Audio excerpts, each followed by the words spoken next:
el examen mental y miren lo que nos dice, niveles de conciencia. Entonces hay que ver si el paciente está orientado en tiempo, lugar y persona. ¿Sí? Son esas tres características. Si la persona, ¿cómo puedo valorar yo estos tres ítems? Preguntándole al paciente. Entonces, al paciente se le pregunta, ¿usted sabe qué día es hoy? ¿Qué día de la semana o qué día o qué mes del año estamos en estos momentos? Si el paciente responde correcta, tampoco es que le vamos a preguntar difícilmente como, por ejemplo, el número del día del mes, ¿no? Porque pues eso sí hay muchas personas que se les olvida. Pero sí, por ejemplo, preguntarle el día de la semana o el mes del año, ¿ya? Y preguntarle eh, si el paciente sabe por lo menos en qué mes del año está, pues se dice que está orientado en tiempo. En qué año estamos? ¿Ya? No vaya a ser que el paciente nos diga, no, es que yo vengo del año 2051, ¿cierto? Porque pues a veces también pasa que hay personas que dicen ser viajeros del tiempo, ¿no? Ahí ya de pronto puede estar indicando que tiene un problema mental, ¿sí? Con una pregunta tan sencilla. Ahora, ¿cómo sabemos si el paciente está orientado en lugar? Lo que siempre se hace es preguntarle en qué lugar se encuentra en este momento, ¿ya? Entonces, se le pregunta, ¿usted sabe en dónde está en estos momentos? ¿Usted sabe cómo llegó aquí? Entonces, si el paciente responde de forma extraña, ¿sí?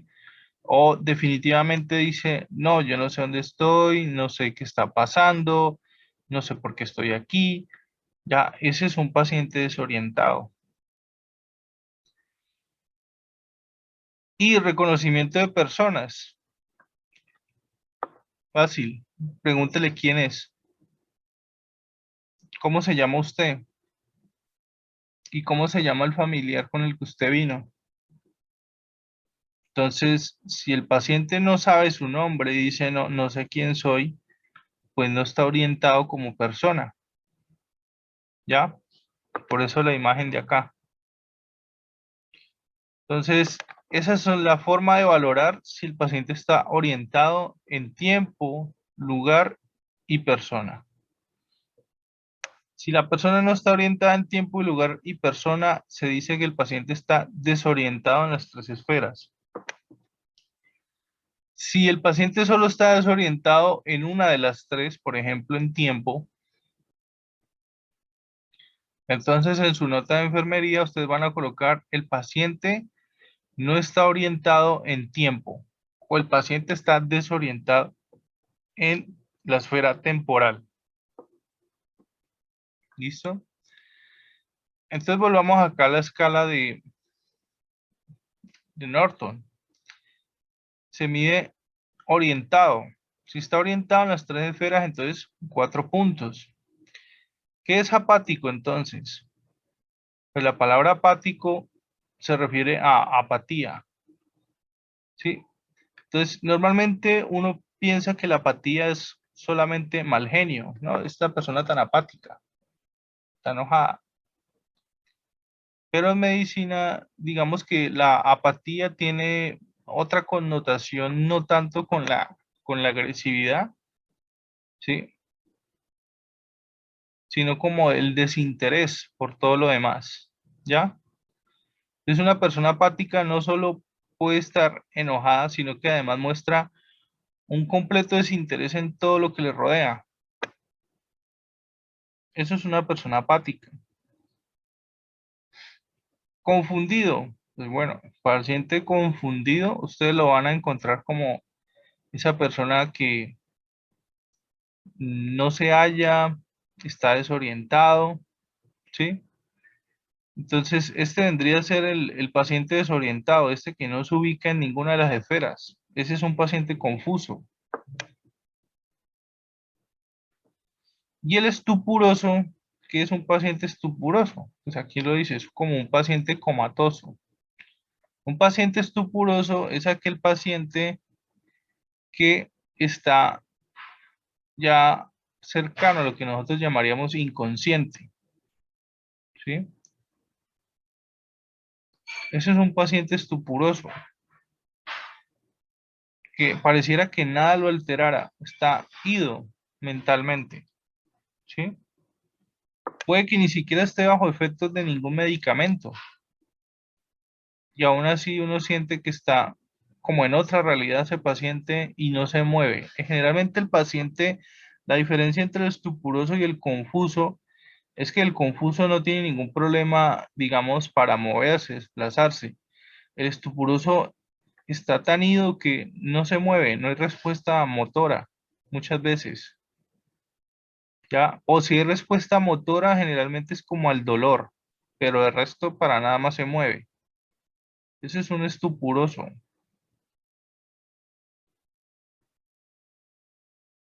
Bueno, esto creo que no necesito explicarlo. Y miremos la movilidad total, disminuida, muy limitada, inmóvil. Mm, veamos la de Braden, que fue la que yo les pedí que investigaran. Miren la de Braden incluso creo que le agrega más porque esta solo tiene estado físico, estado mental, actividad, movilidad e incontinencia. Braden tiene percepción sensorial, exposición a la humedad, actividad física de ambulación, movilidad y cambios posturales, nutrición y cizallamiento y roce. O sea, le añade los dos últimos ítems, nutrición y roce. Y eso es muy importante, ¿por qué? Porque yo ayer lo decía, cuando las sábanas de la cama no están bien templadas, puede haber fricción y esa fricción, ese roce puede lastimar la piel. Vamos a ver.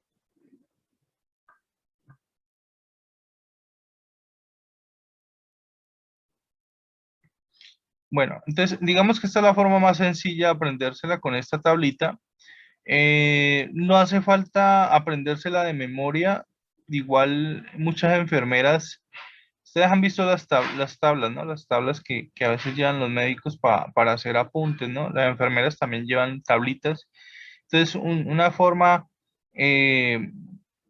como un chancuco, copian recortan esta tabla y la pegan en sus tablitas, las pegan en sus tablas, ¿ya? De apuntes.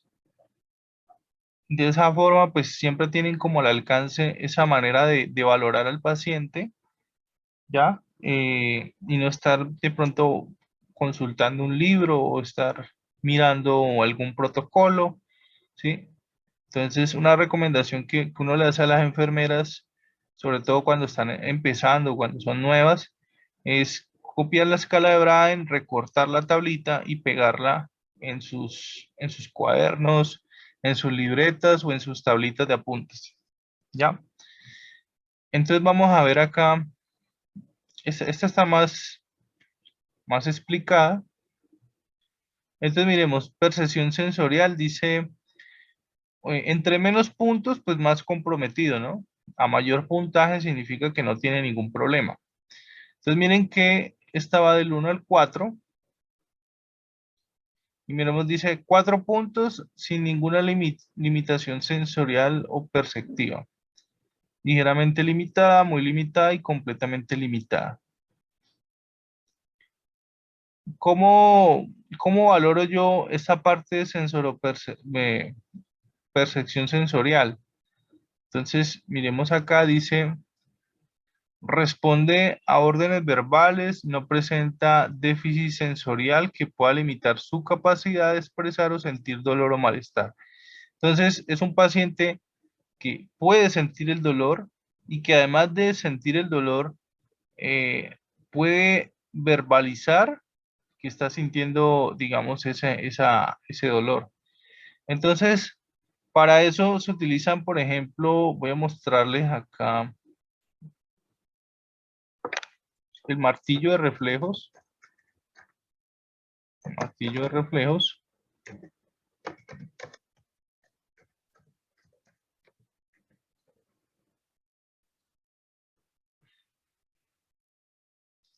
A ver, este es el martillo de reflejos común y corriente que la mayoría de médicos usan, ¿no? Así. Sin embargo, es mejor este, porque este además tiene estos dos accesorios que están acá. Ya, estos dos accesorios van aquí.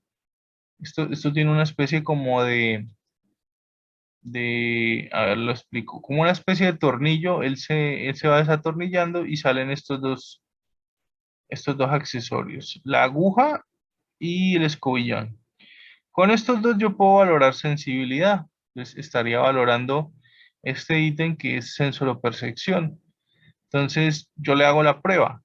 Con el escobillón yo estaría valorando sensibilidad superficial. Entonces lo rozo con el escobillón y si él siente esa ligera cosquilla que hace, entonces no hay ningún problema. Y con la aguja se valora sensibilidad profunda. Tampoco es que le vamos a tomar una glucometría con esa aguja, ¿no? O sea, es un chuzón muy suave, ¿ya? Con eso estoy valorando sensibilidad superficial y sensibilidad profunda, ¿ya? Si yo encuentro que el paciente tiene alterada la sensibilidad, entonces pues está alterada esa parte sensoropercepción, percepción, ¿ya? Entonces miremos acá otra vez. En el ítem 3, ligeramente limitada, dice reacciona ante las órdenes verbales, pero no siempre puede comunicar sus molestias o la necesidad que le cambien de posición, o presenta alguna dificultad sensorial que limita su capacidad para sentir dolor o malestar en al menos una de las extremidades. Entonces aquí ya puede ser que el paciente tenga algún problema para verbalizar esa sensación de dolor, o dos, ya empieza a tener comprometida la sensibilidad en alguna extremidad. ¿Ya? Entonces ese sería un 3.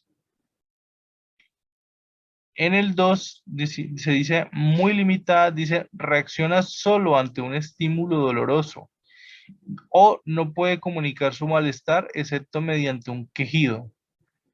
O sea, no puede hablar. Solo puede decir ay, ay, ay, ay, ay, ay. Presenta un déficit sensorial que limita la capacidad de percibir dolor o molestias en más de la mitad del cuerpo. Aquí era de una extremidad, aquí ya es de la mitad, más de la mitad del cuerpo. ¿Se acuerdan que yo les decía apoyen su codo sobre una mesa? Pues es algo así. O sea, estamos hablando de una persona que no importa cuánto se talle, difícilmente o lo va a percibir o si lo percibe difícilmente va a poder expresar ayúdeme o colabóreme cambiándome de posición, ¿ya? Entonces eso es un riesgo pues que yo debo tener en cuenta. Y ya en el uno dice completamente limitada. Dice, al tener disminuido el nivel de conciencia o estar sedado, el paciente no reacciona ante un estímulo doloroso, ya sea quejándose, estremeciéndose o agarrándose, y su capacidad limitada de sentir en la mayor parte del cuerpo. Entonces, este es el paciente que digamos, está profundo. Este es el paciente que está profundo, puede ser que esté sedado, puede ser que esté en coma, puede ser que tiene algún trauma en la cabeza, ¿ya? Y no puede sentir dolor en lo absoluto. Ya, este es el paciente que no puede sentir absolutamente nada de dolor. No porque no se esté resistiendo, se esté aguantando, no, porque su nivel de conciencia está tan comprometido que no va a sentir nada, ¿ya? Entonces, por eso nos dice acá, percepción sensorial es la capacidad para reaccionar ante una molestia relacionada con la presión. Exposición a la humedad, dice, es el nivel de exposición a la humedad en la piel, ¿sí? Entonces vamos a ver qué dice raramente húmeda, ocasionalmente húmeda, a menudo húmeda y constantemente húmeda. Entonces dice acá, la piel está generalmente seca, la ropa de cama se cambia de acuerdo con los intervalos fijados para los cambios de rutina, es decir, se le cambia la ropa todos los días. 3, ocasionalmente húmeda, la piel está ocasionalmente húmeda, requiriendo un cambio suplementario de ropa de cama aproximadamente una vez al día. Por eso es que los abuelitos muchas veces les recomiendan las cremas de piel, ¿no? Las cremas de manos. Esas cremas de manos, ellas están hechas no a base de agua. Las cremas de manos están generalmente hechas a bases, por ejemplo, la Lurider, ella está hecha a base de aceites, aceite de coco, aceite de almendras, ya, pero no son aguas, son aceites, tampoco son alcoholes. La mayoría están hechas a base de algún aceite, ya, y ustedes saben que el agua y el aceite no se mezclan bien. Entonces, al yo usar en un paciente esas cremas de manos como la Lurider, estoy previniendo que la piel absorba mucha agua, ya, forma una barrera protectora contra la humedad. Entonces, por eso es tan buena en los abuelitos esas cremas. Dice 2, a menudo húmeda. Entonces, no tengan miedo. Mi recomendación es que no tengan miedo de usar cremas de manos, cremas para la piel. Porque uno dice, ay, no, de pronto le va a quedar muy húmeda la piel. No, al contrario, las cremas para la piel antes lo protegen de esa humedad que es mala. La mantienen hidratada y al mismo tiempo la protegen de que la piel absorba mucha agua. Entonces, tienen varios beneficios en realidad. Dice acá, a menudo húmeda. Dice, la piel está a menudo, pero no siempre húmeda y la ropa de cama se ha de cambiar al menos una vez en cada turno. Entonces, aquí ya estamos hablando de que es un paciente que todo el tiempo está húmedo, ¿sí? Ya no es cada turno que le van a tener que cambiar ya no es cada día, sino cada turno, perdón. Cada turno, o sea, es decir, una vez en la mañana, una vez en la tarde y una vez en la noche, debido al exceso de humedad. Generalmente la humedad está asociada también a los orines, ¿no? A la orina, a la producción de orina. Entonces, paciente que hay que cambiarle el pañal en la mañana, hay que cambiarle el pañal en la tarde, hay que cambiarle el pañal en la noche. Entonces, eso lo expone a él a lo que nosotros llamamos pañalitis, ¿no? Eso también cuenta como humedad. Y el uno dice constantemente húmedo. La piel se encuentra constantemente expuesta a la humedad por sudoración, por orina, etcétera. Dice, se detecta humedad cada vez que se mueve o se gira el paciente. Gravísimo. Ese paciente probablemente debe estar con exceso de líquidos. Ya, probablemente un paciente que cada vez que yo lo giro, lo cambio de posición, está húmedo, es un paciente que probablemente lo tengan bombardeado de líquidos, probablemente está haciendo un edema. Bueno, hay que tener cuidado si tiene signos de edema, que ya hablaremos más adelante de qué es un edema. La actividad, entonces dice acá, nivel de actividad de ese paciente, si está encamado, si está en silla, si deambula o deambula frecuentemente. Esto no lo voy a explicar mucho, ya hablaremos de esto en otro momento, pero yo creo que esto no es complicado de entender. Es decir, el paciente se puede levantar de la cama, salir caminando, si yo le digo, levántese y vaya a la ducha y él puede ir y caminar sin ningún problema, ese es un paciente que deambula frecuentemente. Deambula ocasionalmente es ese que muy rara vez se va a levantar durante el día, ¿ya? Y a lo mucho se levantará para sus necesidades básicas, ¿ya? Paciente en silla es paciente que no puede caminar. Necesita un soporte para poder moverse, ya sea muletas, ya sea silla de ruedas, ¿sí? Necesita ayuda. Ese es el paciente que necesita ayuda para poderse mover. Y el puntaje de uno para el paciente que definitivamente ni con silla de ruedas ni con nada se lo puede mover. Está completamente encamado. Aquí vamos a ver la movilidad. Entonces vemos acá movilidad sin limitaciones. Entonces paciente que puede cambiarse de posición sin ninguna ayuda. Le vamos a dar 4. Paciente que puede hacer algunos cambios de posición, ya, pero muy ligeros. O sea, para que me entiendan este punto, por ejemplo, que yo tenga el paciente en posición de cúbito supino y que él pueda cambiarse por sí mismo a decúbito lateral izquierdo, por ejemplo. Entonces, el que no tiene ninguna limitación lo puede hacer sin ningún problema. En cambio, ligeramente limitada, este paciente no va a poder cambiarse de posición. A lo mucho podrá mover la posición de un brazo, de una pierna, pero no va a poderse pasar, por ejemplo, de cúbito supino a decúbito lateral. ¿Ya? Entonces, esta es ligeramente limitada. El que a lo mucho podrá mover un brazo, una pierna, pero no va a poder cambiarse de posición. En el 2 vemos que dice muy limitada. Entonces, ocasionalmente efectúa ligeros cambios en la posición del cuerpo o las extremidades, pero no es capaz de hacer cambios frecuentes o significativos por sí solos. Este podrá mover una mano, podrá mover una pierna, pero va a seguir haciendo presión en el mismo sitio. Ya, es ese paciente que puede mover su mano, su pierna porque le duele, porque le talla, pero no la va a poder cambiar de posición. Esa mano va a seguir en la misma posición, esa pierna va a seguir en la misma posición. ¿Ya? Llego por aquí. Y acá en el uno tenemos el completamente inmóvil. Entonces dice acá que sin ayuda de alguien más no va a poder realizar ningún cambio en la extremidad o del cuerpo. Y estos dos ítems, que creo que son los más importantes porque estos dos ítems no los mide, por ejemplo, la de Norton. ¿Sí? Estos dos ítems son propios de Braden. Y miren lo que dice nutrición y roce. En nutrición dice que es el patrón usual de ingesta de alimentos y el del roce, pues, digamos, con las fricciones.